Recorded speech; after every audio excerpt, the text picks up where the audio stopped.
One of the traps that we'd like to discuss with you is really common to a lot of small manufacturers, and that's the idea of how to manage a part, how to understand that part in relation to the suppliers, how to understand that part in relation to the pricing and the history of the part and how it moves through your organization. So let's take an example here. This is a couple-year-old database from a custom manufacturer. They happen to be doing cabinet making, which is a good example, but this applies to all sorts of other general custom project-based manufacturers and even some other types of manufacturers as well. There's a project that this company did, and they used a specific product. And right here you'll see this is their part number. And this right here is one of the biggest issues that we hit constantly.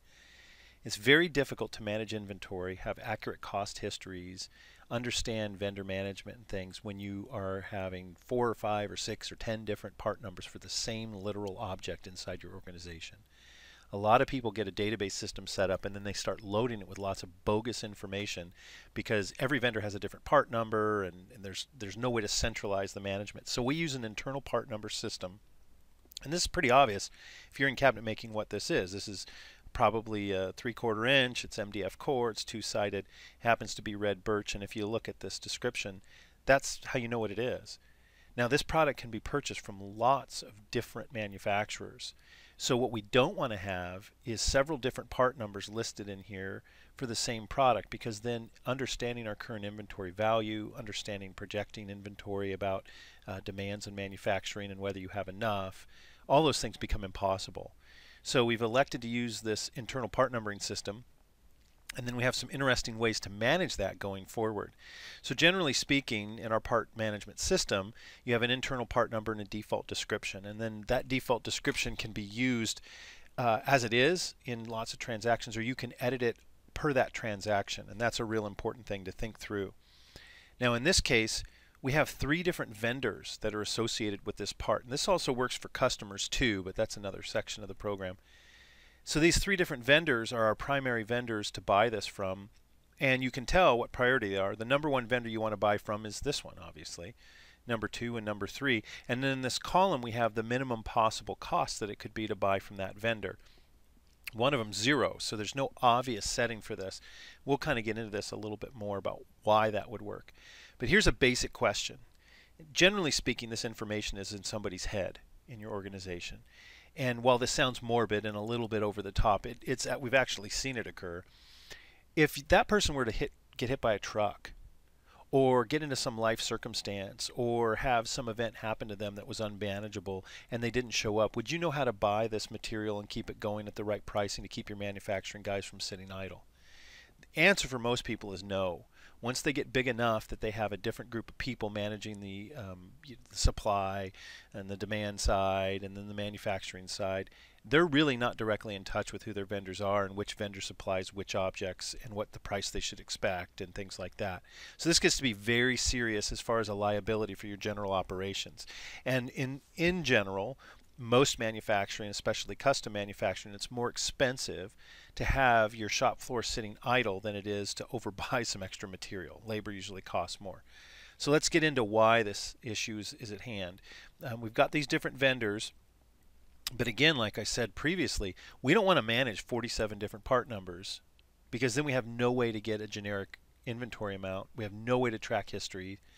So what we've done is we've created this internal part number, but if your vendor does have their own part number, you can put that in here in the alternate part number field, and that will show up on transactions that go out to those vendors. It doesn't show up in our system.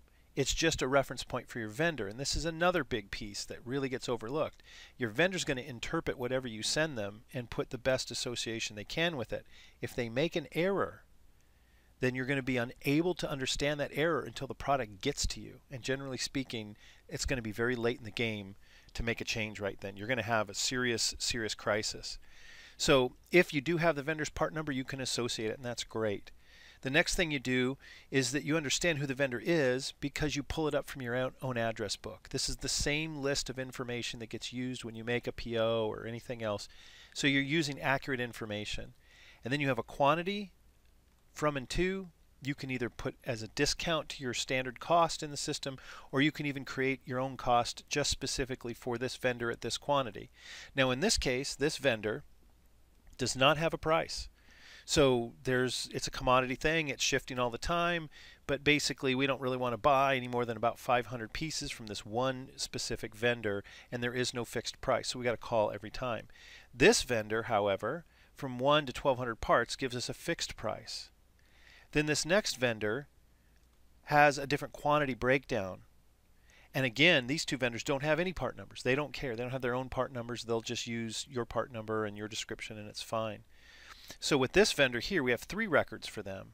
From 1 to 500 parts, it's $70 a piece, which is higher than this vendor. But as soon as we get from 500 to $9.99, we start getting a better price.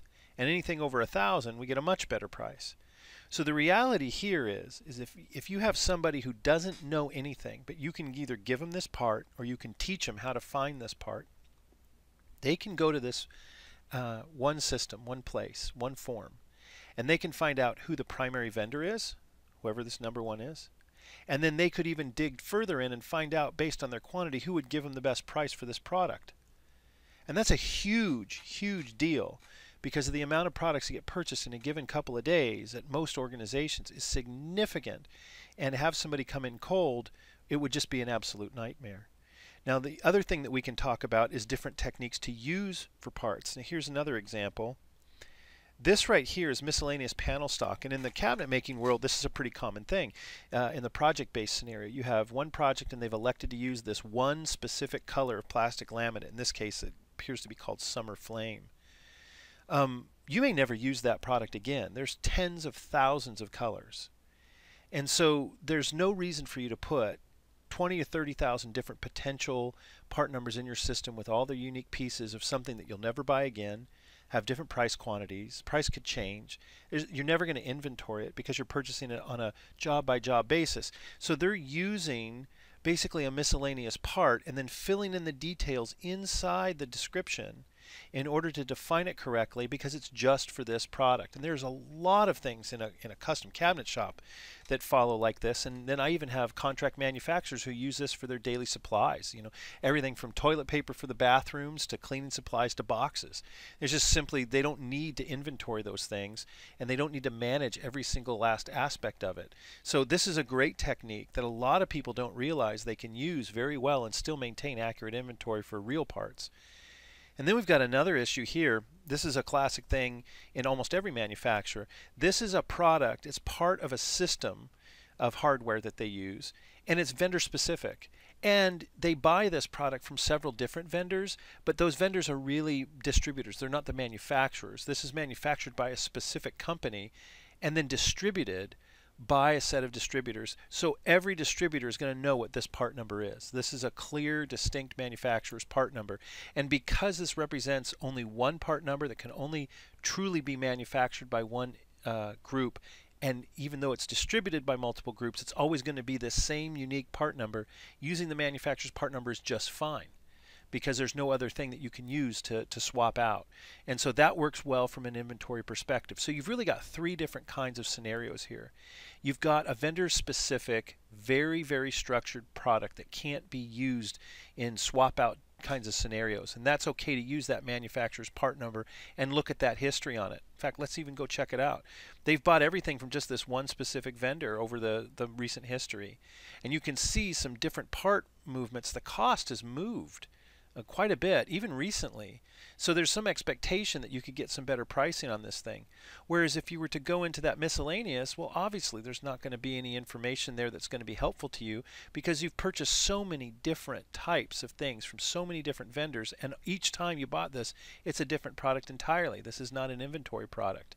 But if we go back to our original one, obviously this one's going to be purchased potentially from 3 or 4 different vendors, have totally different discount structures, and yet all maintain integrity to that one part number. Just this one idea alone of manufacturing and managing inventory through a database system, but then setting it up correctly, can make a huge impact in the amount of time you spend administrating, researching, and using this information, as well as protecting yourself from that liability when someone doesn't show up for work or someone decides they don't want to give you the information. It's all in a centralized system and anybody can get to it.